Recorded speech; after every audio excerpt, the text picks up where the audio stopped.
Happy Eid-el-fitr, and thank you for joining the Monday edition of Journalist Hangout. I'm Ayodele Uzuwakun. Today on the program, President Buhari says end of war with Boko Haram and bandits is in sight, as Khan warns that de-radicalization and rehabilitation of terrorists is becoming counterproductive. I'll be hanging out with Babajide Kolade Otitoju and Bolaji Tunji. Gentlemen, it's Eid-el-fitr.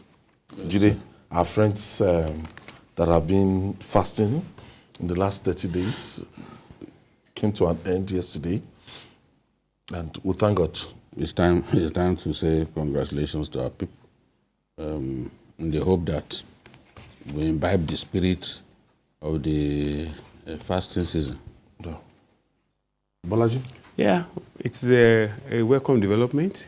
At least it's a period of sober reflection for everybody that participated.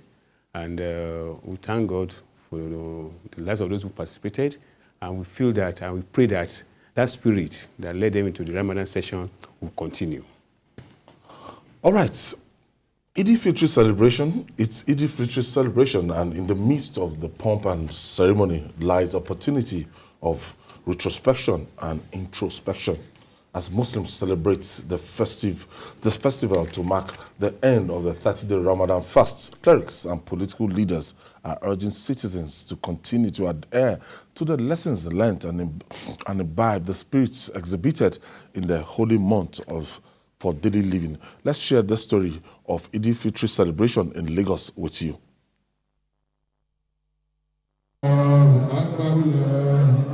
Asiwaju Bola Tinubu arrives venue of the Eid prayer in Lagos. After the 30-day Ramadan fasting, Muslim faithful all over the world gathered to observe the Eid prayer in celebration of Eid-el-fitr. It is a convergence of politicians, public office holders, and Muslim faithful. Chief Imam of Lagos leads the prayer. He urges Muslims to always shun all forms of inequality and establish peace. Let's know that peaceful coexistence is a duty upon us.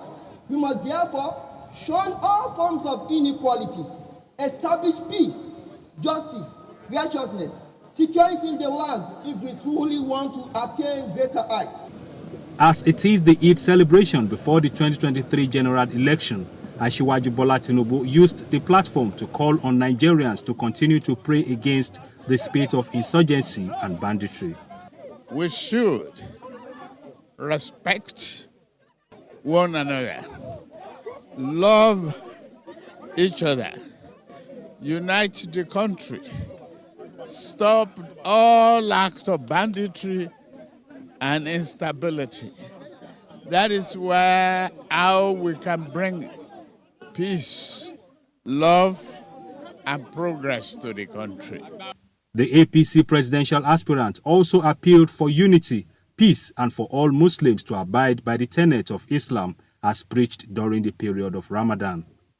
It is very, very, very important that we abide by the tenet of what we learn during this month of Ramadan. It is very important for Nigeria to recharge their hopes and believe in God Almighty. Believe in ourselves that we can do things much, much better. It is expected that the lessons learned during the holy month of Ramadan will be put to action for national development. Ola Awakon, TVC News, Lagos. Jide, the beauty of Ramadan, this period, the fasting period, is that, yes, our friends, people, all beer parlors, dry, and hotels, people keep away from all sort of vices. Yes. And it's expected that we should just keep on like that. If we can maintain that lifestyle, the world will be a much better place, honestly. To stay away from sin, stay away from fornication, stay away from chasing anything in skirt, and just be religious and imbibe the spirit of sacrifice. The world will be a much better place. somebody who is fasting, for example, if you offended him, he restrains himself because he does not want to take an action that will automatically break his fast. He keeps his anger in check. If you ordinarily, he probably would have given you a dirty slap. But because he's fasting, he just restrains himself. And then the spirit of giving during that period, there is no period where people, Muslims are enjoying to give to the needy, like this fasting season. So our world needs people who are underprivileged to be supported. So it shouldn't even be during the fasting season alone that we do it. It should be our everyday thing. You know that God has blessed you. Continue that way of life. There are some women now who are happy during the fasting season. Their husbands stay much longer at home. All those places that they lie that they are going to, during the fasting season, they stay longer at home. So those women will wish that the fasting does not even end because they have access to their men a lot more. So we don't want a situation in which because the fasting has ended, people just go back. Yes, and then you now see the beer parlors that were empty the other day, you see them bursting at the seams in celebration of Salah. I mean, it's not right. It's not right. Let's at least be able to imbibe some of those people. I know it's not easy. Some of them will be looking at me like, what is he saying? What's he saying? The month of Ramadan is a month of great discipline, self-control, abstinence from different things. And it's a month when you are closer to the Almighty Allah.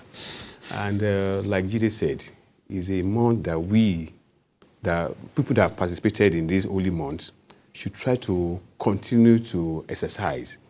When you abstain from certain things, there is a tendency for you to be closer to God. Yes. There is a time you supplication to Him and most probably get your prayers answered. In fact, it is even said that when you make requests at that period, there's a tendency for those requests of yours to the Almighty to be heard. Yes. And is it a time when people have this sense of empathy for the other fellow human being? Like Jide said there now, when someone does something to you, you probably want to look at the season in which you are and you restrain yourself. Someone that you could easily have slapped for one thing or the other, you restrain yourself because you are in a season of Ramadan. So the issue is that when we are in this kind of holy month, after imbibing those discipline, we should extend it to other areas of our lives. Unfortunately, people have always said that Nigerians are extremely religious without actually putting into practice some of the things they have done. Like we had now. By tomorrow, we see a lot of people going to the beer parlor. In fact, I heard of a story of a man. Immediately he finished fasting the following day, he was at the beer parlor. You see, these are the things that God frown on. Because you have already abstained for a long time, why not at least sustain this? Because even the idea of abstinence is even healthy for you. Yes, it's very healthy. For your own good. Yes. A multinational corporation declared dividend at a point in time, and somebody, the normal joke, who drank it in Christian, it's not encouraged for you to drink. In Islam, you're not encouraged to drink, but we still find this. We are religious. We still turn out. No, those guys they are raking in billions. How? Every year, even in a difficult season. A lot of us think that we can drink our sorrows away. We can't. Joe Boy was deceiving himself with that his song. Which one? That Joe Boy now. So people now even started having that is song titled Alcohol. People now started even doing alcohol challenge. There were some would take something poisonous, would just start imitating Joe Boy, the way Joe Boy was singing. One girl drank something poisonous now, and she almost lost her life. See, alcohol is a quick fix.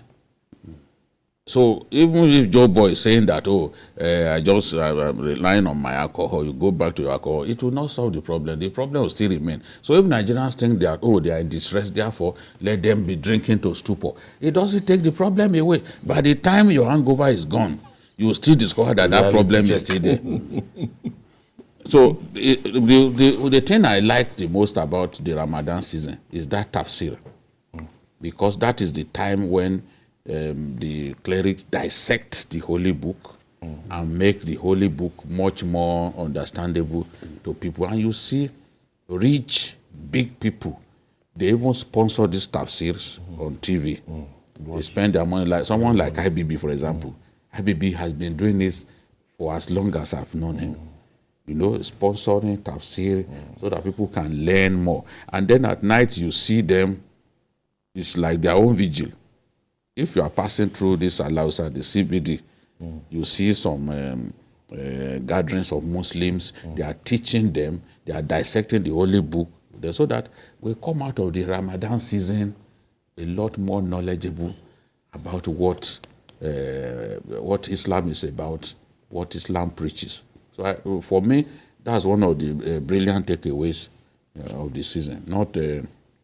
And it's not right to simply behave like Joe Boy, think that you can use alcohol to chase away your problem. No, to come back. To come back. All right.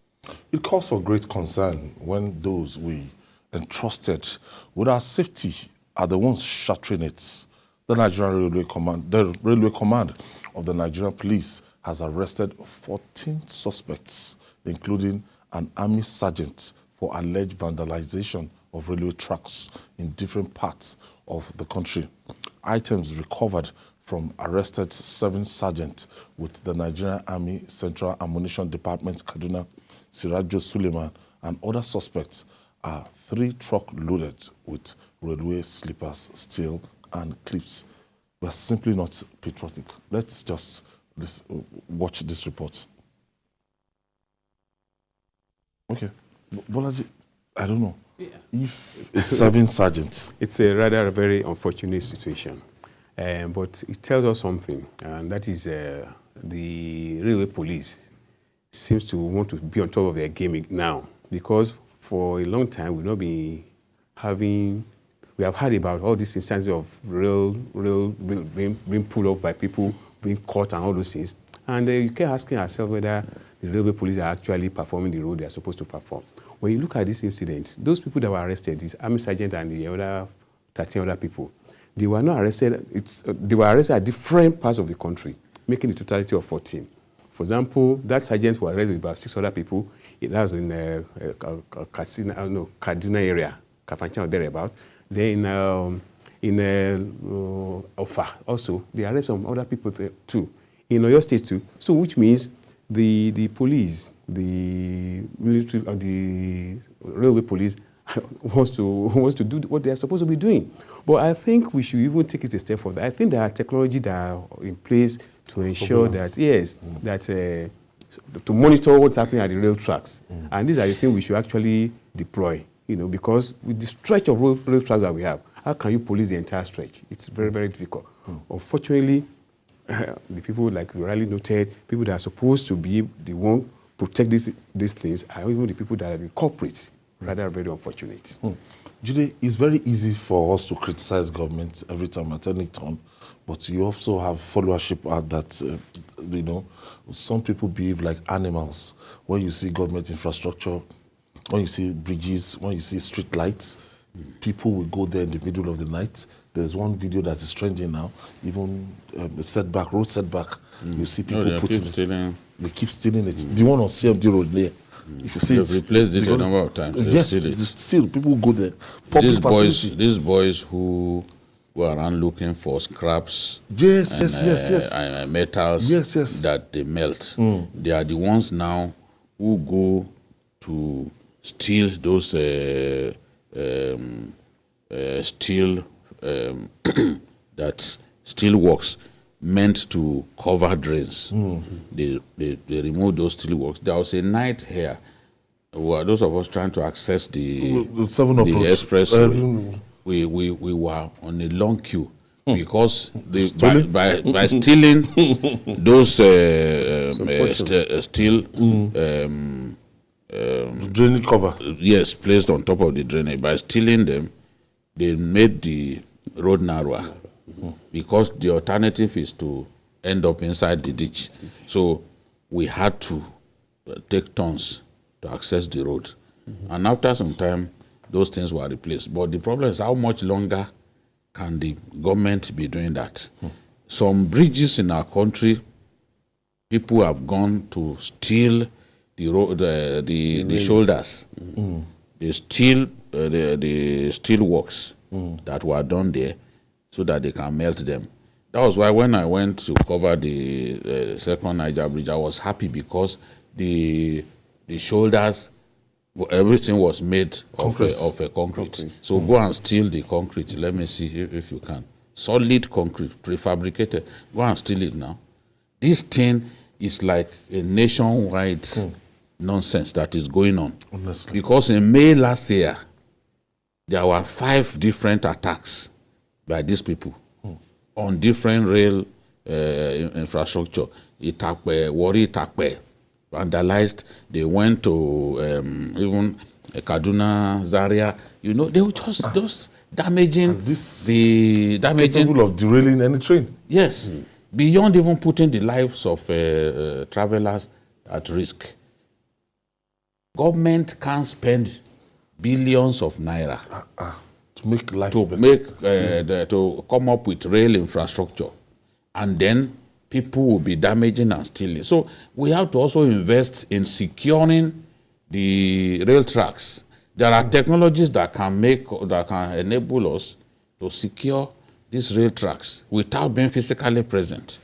So we can't spend all that money and not be willing to invest in the technology that will secure the rail tracks, because this is just nonsense. The way it's going on, you know that even these high tension wires, you know that they steal them too. Yeah, these guys, especially if you are traveling on those highways, those high tension wires that link states together, you just find in one remote community that part of the cable is on the ground because they had breached it somewhere, stolen as much as they want to steal, and they've left the rest.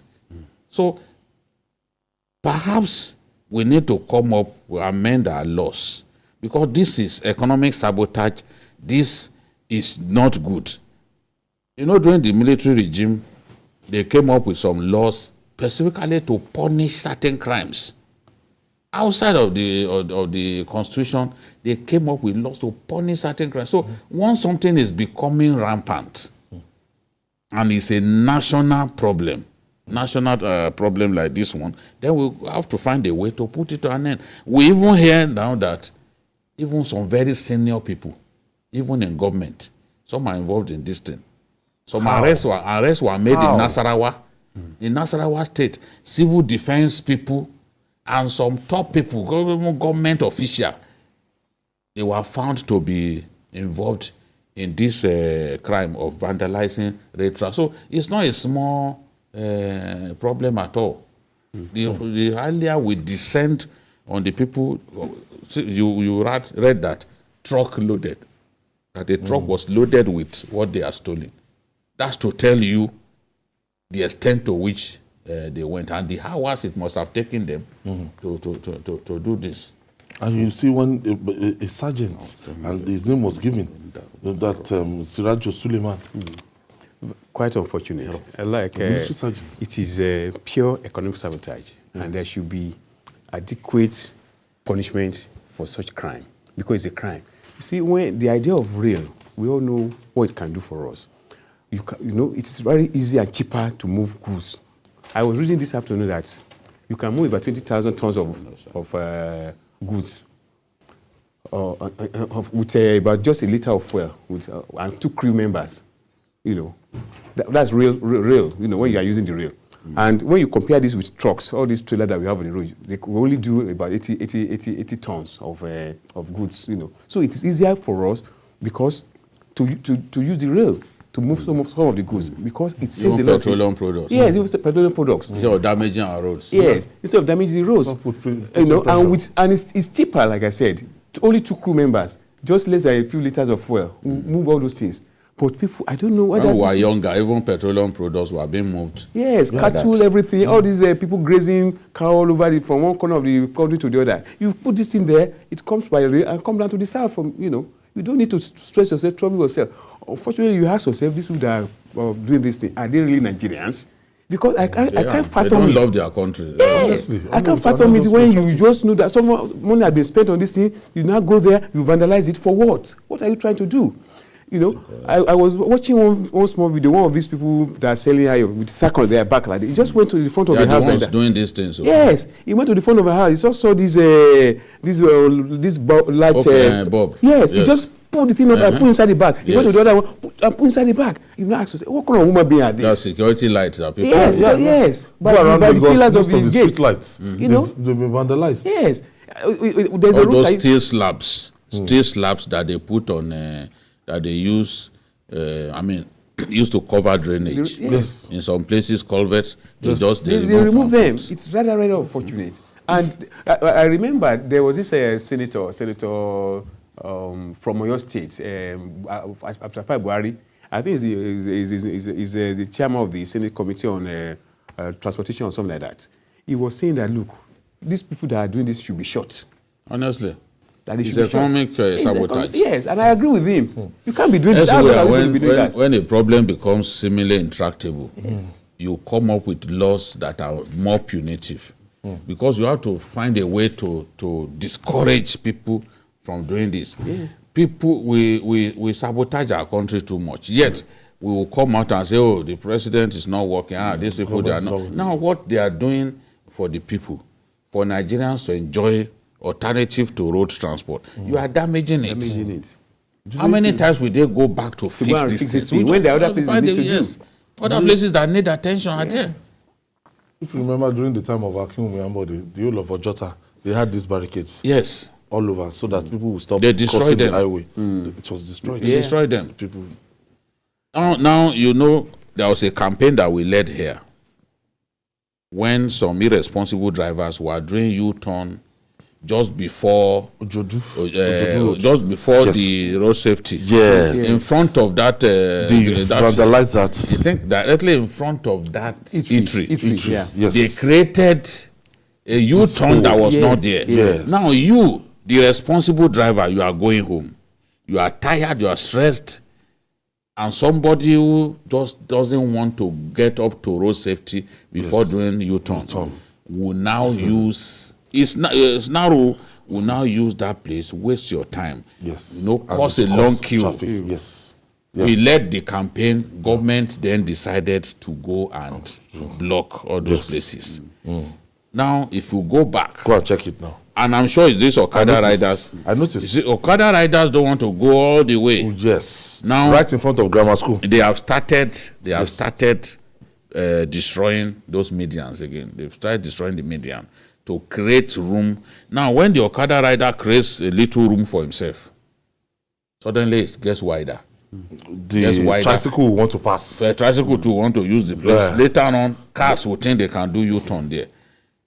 If the government of Sanwo-Olu can do what was done further down as we are approaching public works, yes. The median is high. Yes.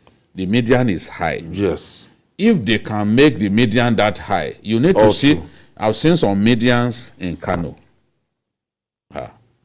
You cannot breach those ones the way these guys are doing. You cannot do it because we need to stop those who are crossing the road and getting knocked down. They created those medians, for them.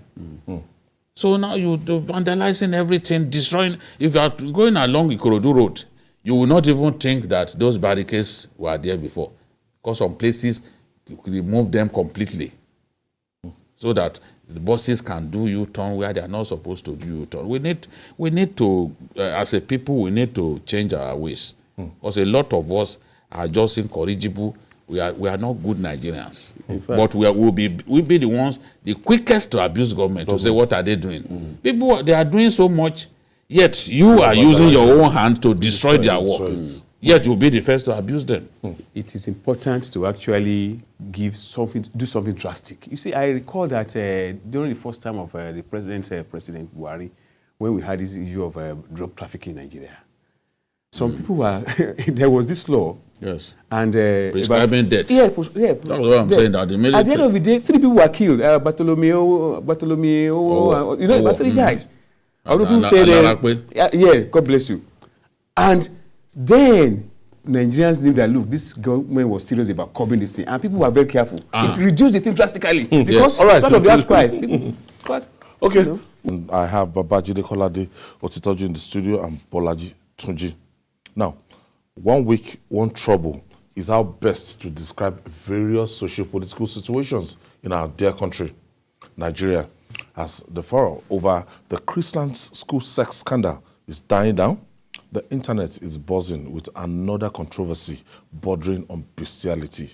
Let's not go there at all into detail of that. Now, but police have begun search for a lady who claimed she was paid 1.1 million naira to sleep with a dog in a viral TikTok video. The first public relations officer, Olumuyiwa Adejobi, said she'll be invited for questioning. He asked the public to help the police with information on how to arrest ladies involved in such practice, which constitute offense against morality. Jide, we are losing it fast. Losing it fast. I used to think this is when you go to the Western world, this is far from us, that we still have our morals and everything. But when I saw that video, I saw the video of the woman that a dog slept with. I saw the video of the girl who claimed that she was the one the dog slept with. From looking at both videos, I knew the girl was lying because the complexion of the person the dog slept with was different.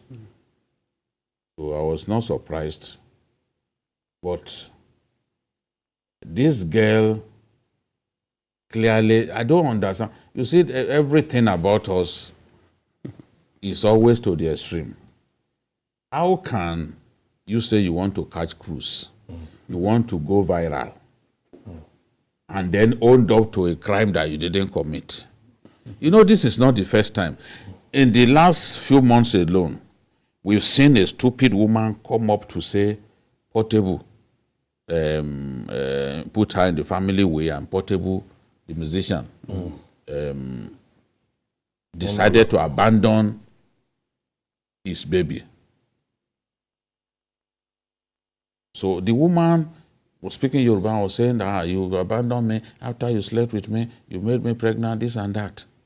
And Portable came out to say, no,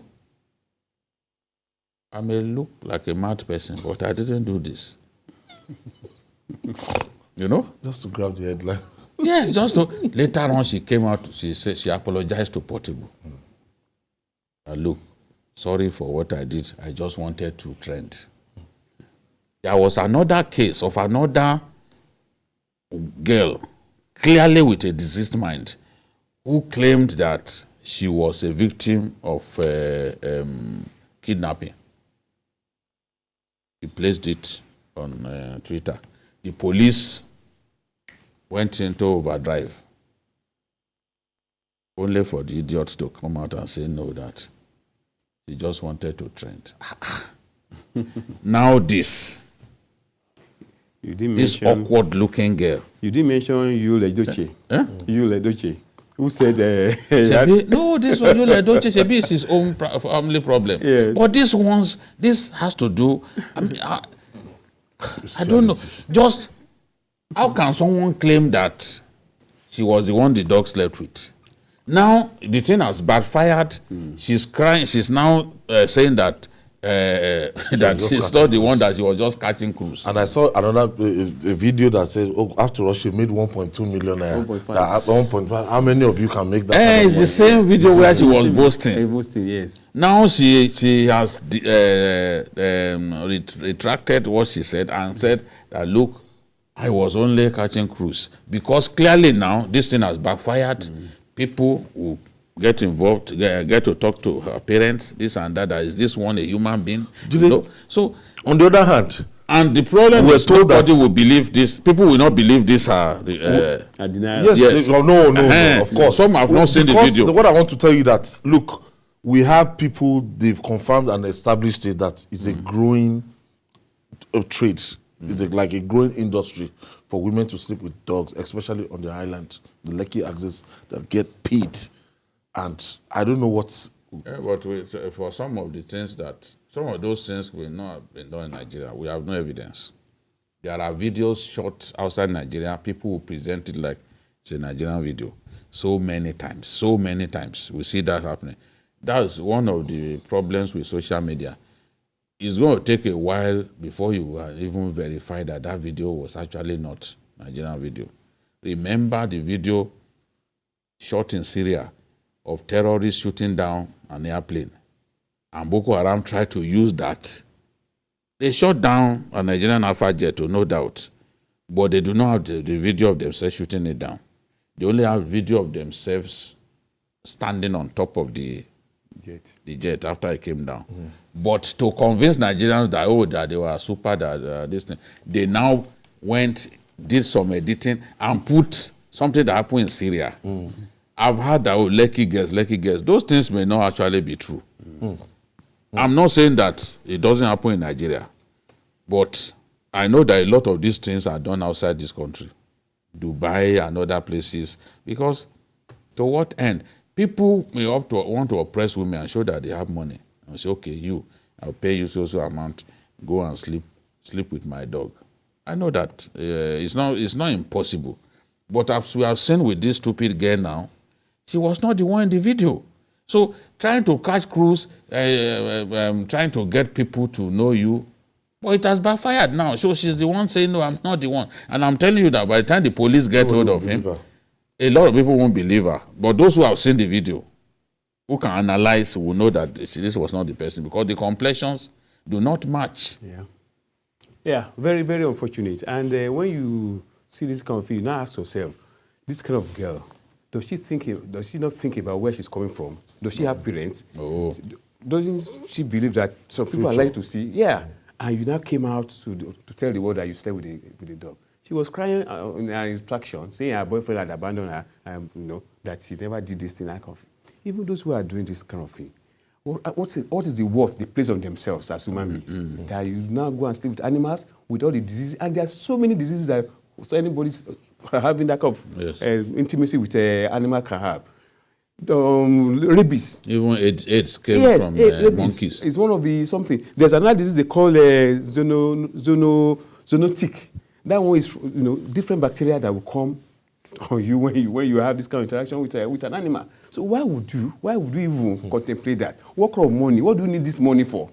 And it's also about the way we see ourselves as human beings, as a country, as citizens. That the money we are looking for God's sake, where is the limit to the extent to which you can look for this kind of money? Is there anything you will not do to look for money? And it's a failure of the society too, because when you place too much emphasis on money, then people will go to any length to do anything. And that's why we have this kind of thing, ritual and all those things. It's very, very unfortunate. Very, very unfortunate. Some of the guests simply think about now. They don't think about the future. But if you are thinking of the future, the people who shot your video, what if they even release it in full? The girl who slept with Oxlade never knew that Oxlade could release the video. Now she's regretting and saying that, Oxlade did that to catch cruise. That Oxlade was, his popularity was going down, then he released himself sleeping with a woman. We abuse the social media so much. It's a very useful tool. But the rate at which our people are abusing it, the police will eventually haul this girl in now, and they will unravel a lot of facts. Because clearly, their investigation may clearly then show that no. Because they will analyze the video, they will see that indeed, this person is not the person but she's damaged herself. Who would want to have anything to do with a girl like this? Never. The boyfriend left her. It's not only boyfriend that will leave her. Even her own female friends. Nobody want to get be identified with a girl who can publicly claim that she slept with a dog. Even if you didn't do it. I can't imagine this level of stupidity. It's a totally, you cannot, even if your head is just full of grey matter, at least you should know that it makes no sense to come out and say that you did this, to lie against yourself in this manner. Okay, there is even, it's not as if our laws are not meant to punish this. So it's 14 years in 14 jail. years. That's a felony. So you've committed a crime. I mean, you've even owned up. You've sentenced yourself already. Yeah. You provided evidence against yourself. So if they can prosecute this girl and send her to jail. Yes. Since she has Self-confession. Self-confession, they don't even need a lawyer. No. They'll be wasting the time of the lawyer. Just haul her in and have her jailed. If they won't say she's a minor, some people will come out and say she's 14-year-old now or 12-year-old. You know, it's just it's unfortunate. It's unfortunate. And I know that this is not the end. Yeah. Some other people will still come and say this and say that. It's just terrible. Doche, you know, when I was reading about him, I said, what's wrong with this guy? What's wrong with this guy? Only for him to say that he was having fun. I know it was also catching cruise. This cruise catching. Money for nomination fee now. He wanted to contest. You didn't hear what he said? He said when he said he was going to contest, he didn't have any people talking about it. He wanted to do this, nobody spoke about it. But when he did this, everybody started talking about it. I'm telling you. People, there was a guy that posted something. He put the Yul Edochie's wife and the wife and the woman that they claimed was there. Say, that what again are you looking for? You have a beautiful wife like this, and you are still looking beyond your house. Did you get the response? The wife's response to you? He said, I leave you in the hand of God. So they were just taking us for a ride. In this ostensible moment, Nigerian leaders are preaching hope. In his message to Nigerians to celebrate Eid-el-fitr, President Muhammadu Buhari said the end of the war with Boko Haram and bandits is in sight. According to the president, the final victory is within sight as the Boko Haram and ISWAP fighters are on their final stage. Meanwhile, the Christian Association of Nigeria, CAN, has urged the federal government to reconsider its program of de-radicalizing and rehabilitating arrested and surrendered terrorists. The National General Secretary of CAN, Joseph Daramola, stated that the program is becoming counterproductive. Before we go into this program to rehabilitate and de-radicalize terrorists, President Muhammadu Buhari is saying that, look, banditry and Boko Haram, that on the final lap, that any moment from now, that the government will defeat these terrorists. From your estimation, you visited the Northeast, you visited some of the theater of war, and do you think President Muhammadu Buhari is right? I appreciate the president's efforts in providing equipment from the army, because I saw evidence of that when I went to the Northeast. I just returned from Maiduguri some hours ago. I appreciate his concern. I heard where the president was saying that every life lost to insecurity is a big pain to him. I do not doubt that he's pained by the loss of lives. Any father, any parent will be bothered that people are dying in this manner. But I do not agree with the president's claim that banditry and Boko Haram will end soon. We have had that kind of statement a number of times. even commanders in the Charter of War will tell you that, look, we'll finish this war within so time. You can give timelines in the military. It took Buratai to exit the military. When he now he now told us that in 20 years, because he never said that when he was chief of army staff, because saying that when he was being screened, an ambassador, he said it could take 20 years. I said, oh my God will not let that your prediction come to pass. So, people, the truth is we've made progress in the Northeast. And I'm happy to admit it. The sacrifices of our armed forces in the Northeast have not been in vain. There are more attacks now between the factions of Boko Haram against one another than against the military. In fact, they've weakened themselves. Really? Yes. The other day, war. The swap guys and the Shekau guys. Sometimes the Shekau people will gain upper hand. They'll kill a lot of these guys. Sometimes too, it will be ISWAP that gain up. It all depends on where the battle is conducted. So if you go to the enemy's territory now to attack him and you didn't know that the enemy was prepared, you may get a bloody nose. If you can ambush the enemy.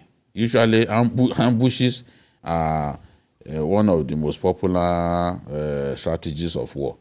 You can ambush the enemy, catch him by surprise, and they will lose many of their fighters. These days, since the two leaders did not die, the two leaders of the factions did not die from the Nigerian army efforts. The terrorists themselves took themselves on. Abu Musab al-Banawi went to meet Shekau in his fortress. And with Shekau seeing that he had been surrounded, he took his own life using the suicide belt.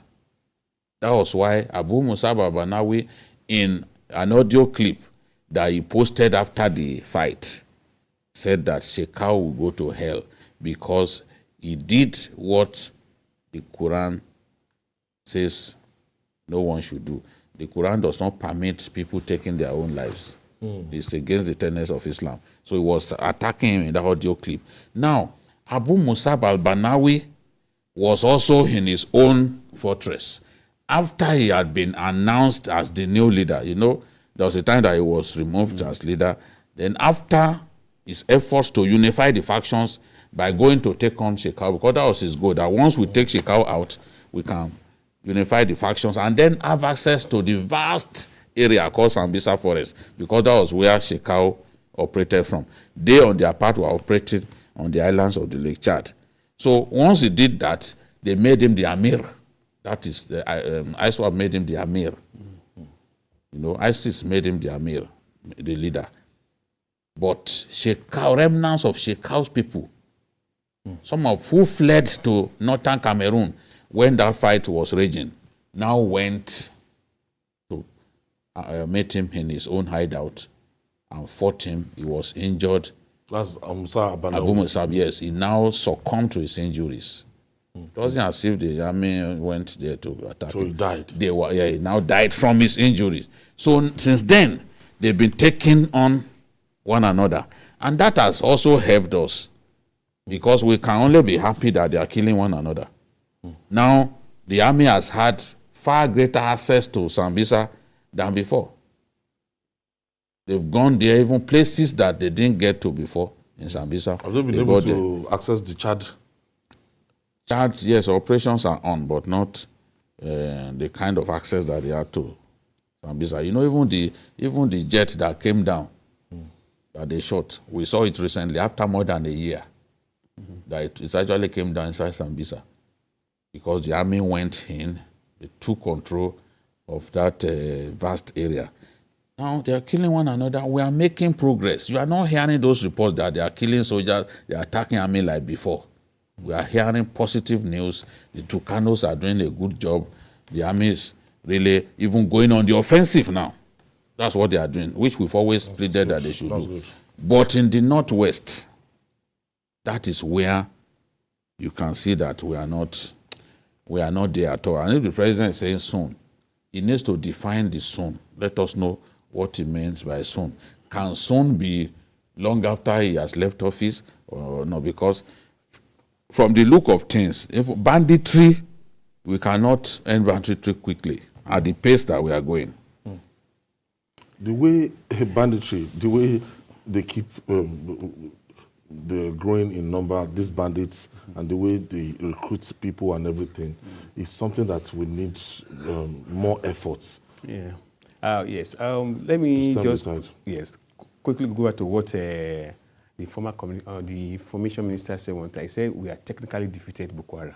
Maybe we should start looking at it again now that maybe we have, because you discover that the Boko Haram insurgency, there's a reduction in their targets. In those days, they were in Abuja, they went to this building, UN building, they were everywhere, they were in Niger State, they bombed churches every Sundays like this. Police headquarters. Exactly. But we thank God this has greatly reduced. But I think to really wage this battle and to really ensure that they are actually defeated completely and stop the recruitment, the way you have mentioned now, there's also the need to adopt what is called the heart and mind strategy.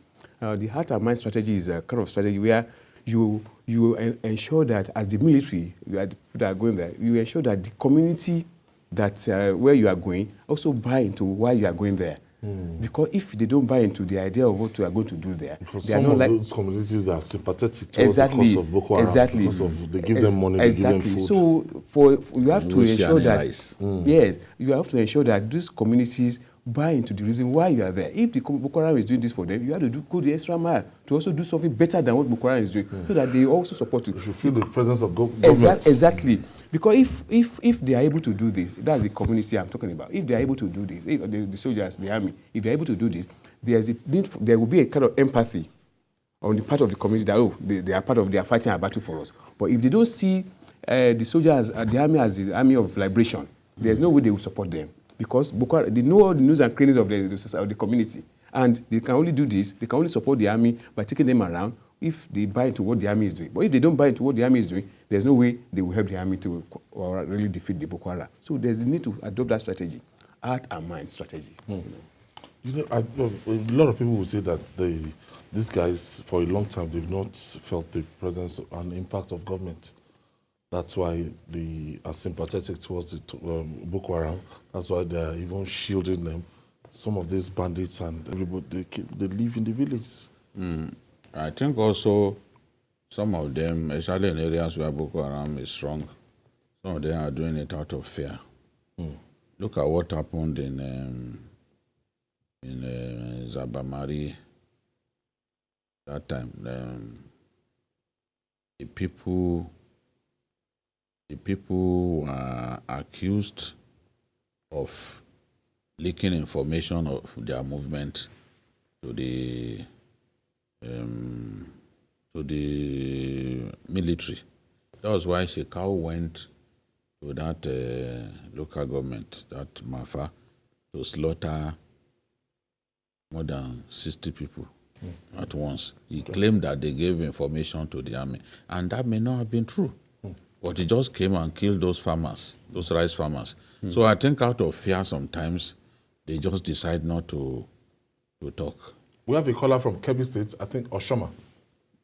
Thank you for joining us. Thank you for joining us. Oshoma. Hello? Are you there? Okay. Please go ahead. I'm with you. Good evening, sir. Good evening, sir. Go ahead with your contribution. Good evening, sir. Good evening, Hello, Oshoma. good evening, sir. Good evening, sir.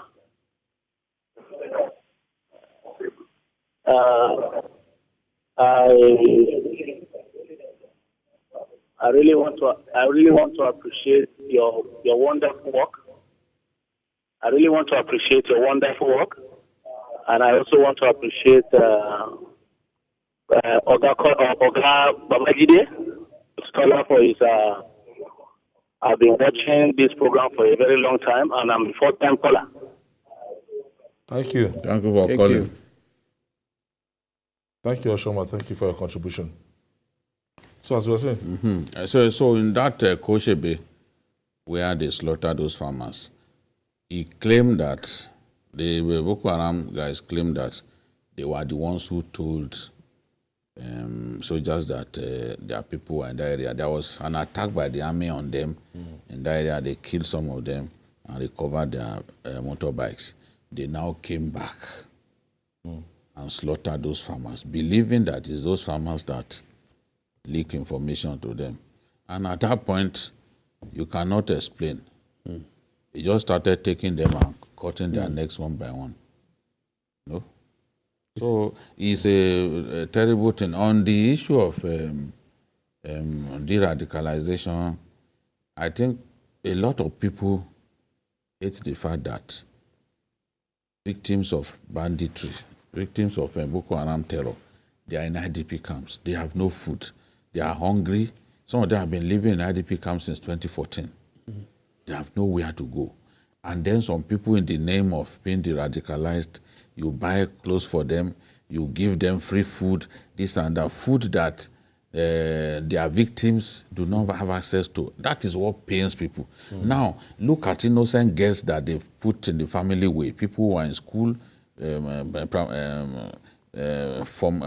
SS2, SS3, they made them pregnant, they turned them to housewives at once, they ruined their lives. Who we atone for the sins that they committed.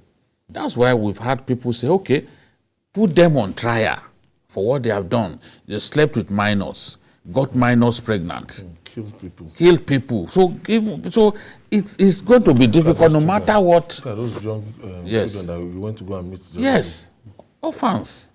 Some as young as 4 years. Some they not even grow up to know their parents. They don't know their because parents. of the activities of these good-for-nothing terrorists. And then they will see people, all of these little boys that you are seeing, you know, some of them were born in the bush there. You will now see, some of them will now, after they claim that they have left the work, Most of them you are now see drug them. addicts. Yes, we can see. Some of them, the reason they are surrendering is because they did not want to go and join ISWAP.